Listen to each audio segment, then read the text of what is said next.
Hello there, and hoping that you fine folks are having a wonderful Wednesday afternoon. Yours truly with another movie review. Drum rolls. Wonder Woman 1984, dubbed WW84. Ladies and gentlemen, after yesterday of doing a sequel-a-thon with both Warner Brothers and DCEU movies, starting the adorable, the dazzling, the energetic Gal Gadot as Diana, Wonder Woman. My second viewing of Wonder Woman 2017 was again a 10 out of 10. A true modern cinematic masterpiece. Patty Jenkins totally crushed it. Very unique too, because this is the only superhero origins film with a past tense. Most superhero flicks takes place during the present age, while WW 2017 is told by Diana in present time. But then in the flashback, due to Bruce Wayne, I assume that Diana is emailing the whole story to Bruce Wayne with the recovered photo in the briefcase. Chris Pine was excellent, and even the entire supporting cast of Wonder Woman 2017 totally nailed it, and without them, the movie's lost.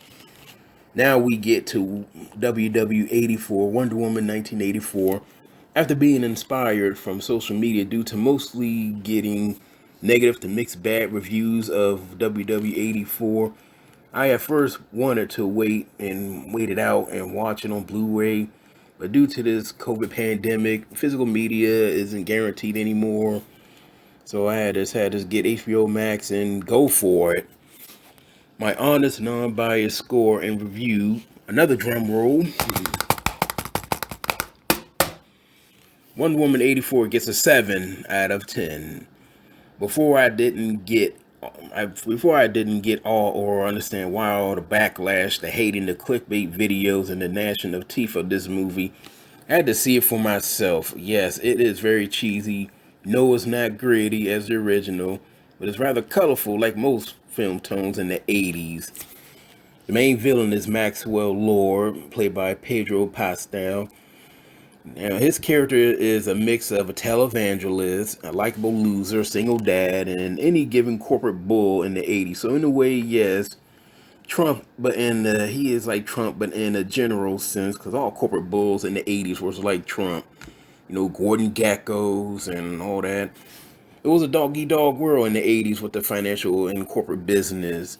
So yes, I do agree. Pedro Pascal stole WWE 84 and made it his movie.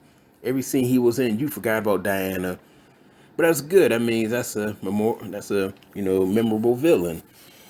Now to Kristen Wiig as Barbara Miniver, the second villain. Another agreement. She also stole the show with every scene she was in. I loved her intro scene when she was walking to work and that being that quirky, likable loser that you feel sorry for, clumsy and unkept, scientist geek character.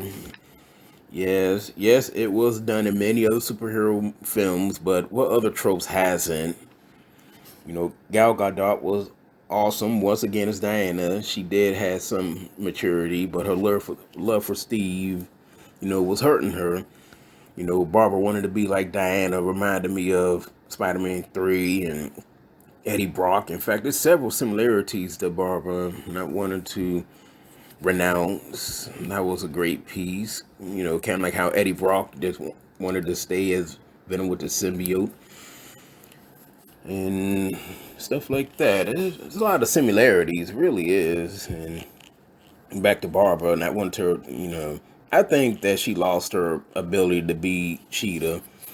But you could sympathize with her. I mean, she wanted to be loved and admired and to be strong. That's great. I mean, it really is. That's a flawed character.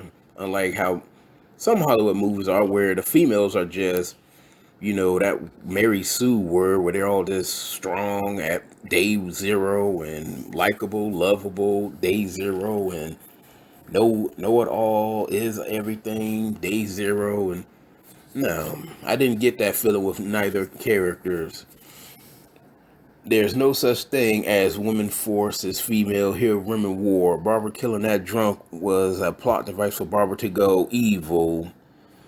At first she was neutral. The wishing scene climax had the man wish. I mean, it was neutral at best.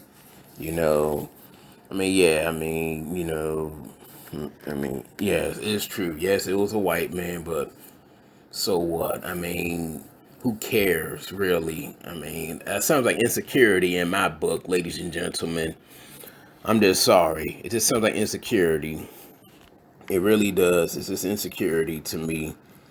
Yes, would y'all rather have her just kill that black homeless man? I mean, yeah, and yeah, I mean, she had to kill somebody. I mean, why not him? I mean, that was the one that was, harassing her.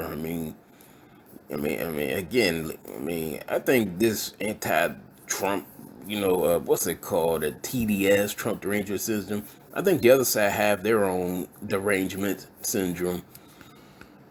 So the whole film was neutral. The wishing scene climax, go back to that, had a man wish a woman to drop dead, and she did. She really did.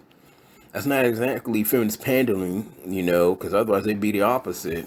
The woman to wish a man to drop dead, but no, it was a woman it was a man that wished a woman to drop dead. Patty Jenkins is far from an SJW director. I mean, yes, there's feminists out there who use social media, but they're also cool, calm, and collected for equality and justice for all.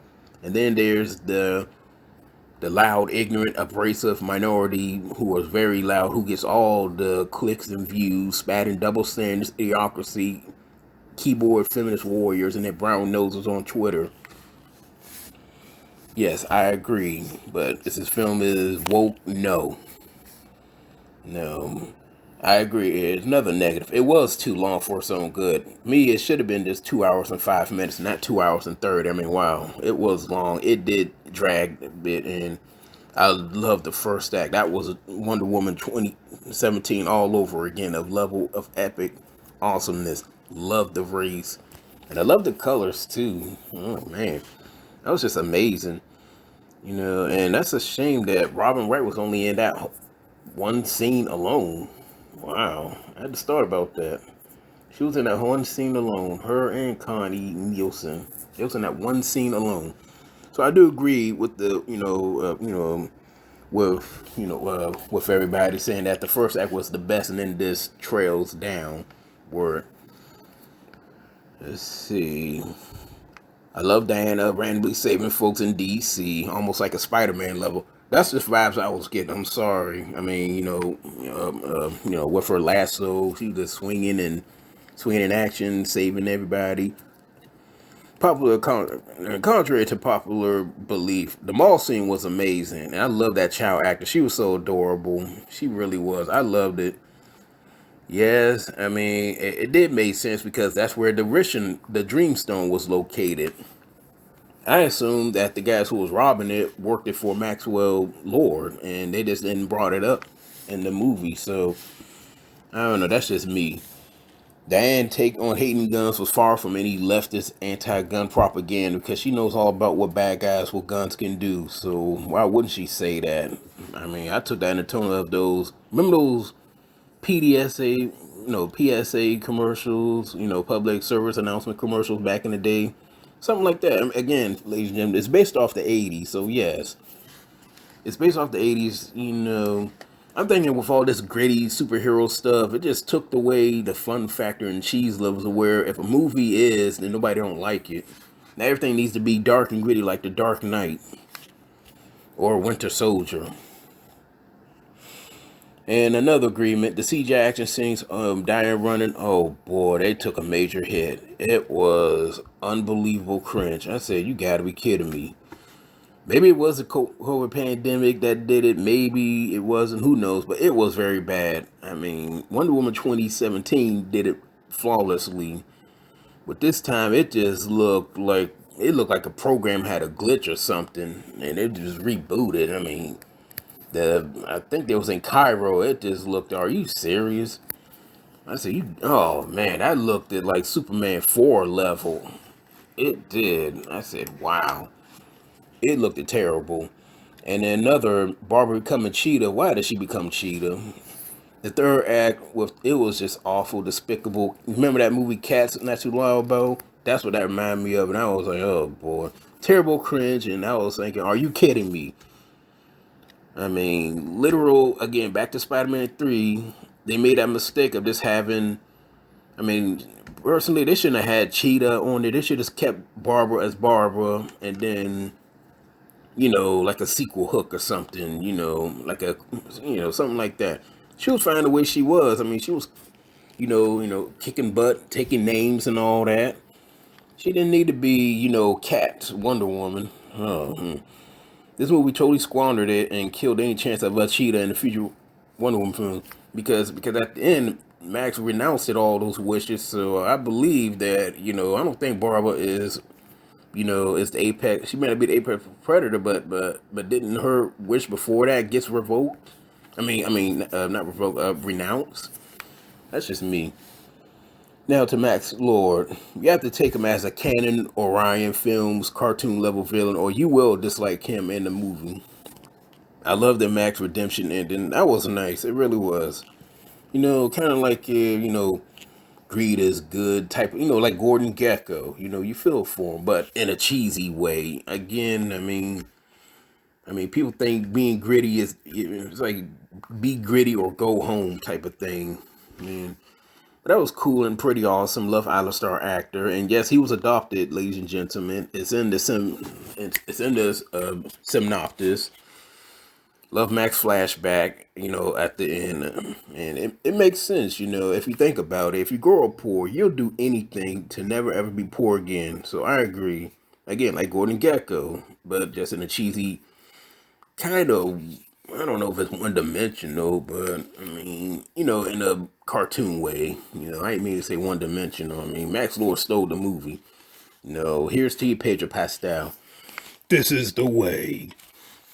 Chris Pine, you can never go wrong with Pine. I say that he was very necessary due to Diane's wish and understanding the consequences of never letting go, staying in the past.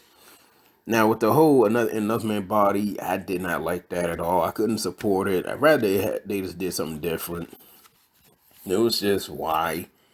I mean, shouldn't the wish just brought him back, and then, and in the scene where Diane, renounces it, that was powerful. I mean, if you hate that movie, that scene will bring you emotionally to tears. I mean, wow.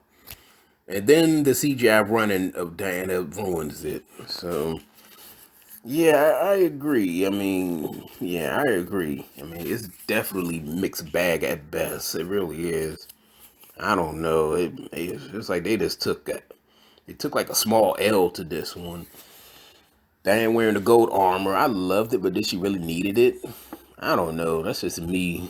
Yeah, I don't think she needed that gold armor. I think that was just like, oh, here we go.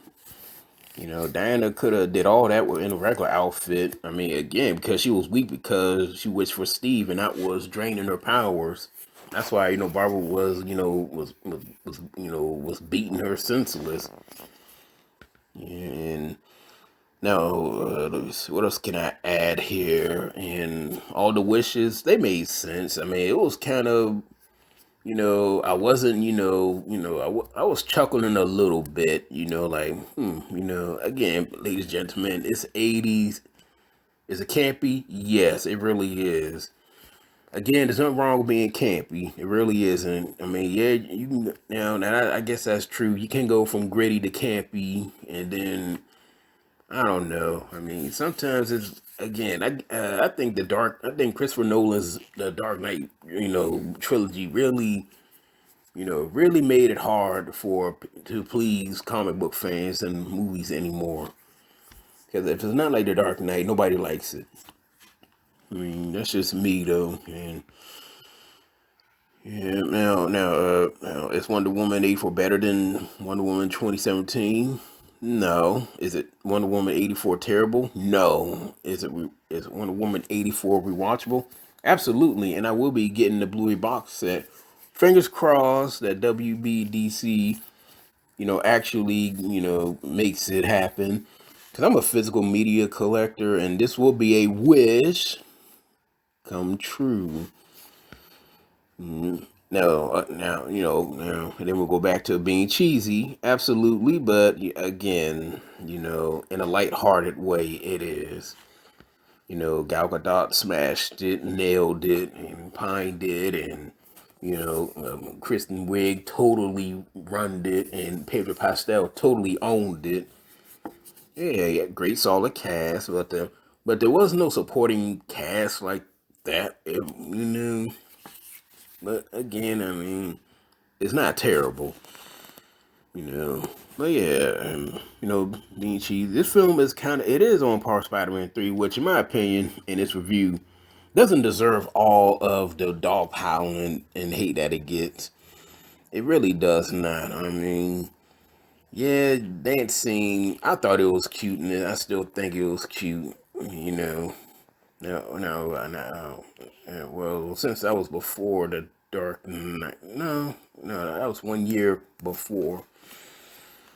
But but this had no evil Diane. But yeah, and here's my review. I'm gonna end it here. And what's your guys, ladies, and thoughts of it? And thank you for listening and tuning in. And y'all take it easy. Take care of yourselves. Be at peace. Be loved. And stay happy out there. Just yours truly, CLJ, signing off. Take care of yourselves. And see you later. And bye-bye.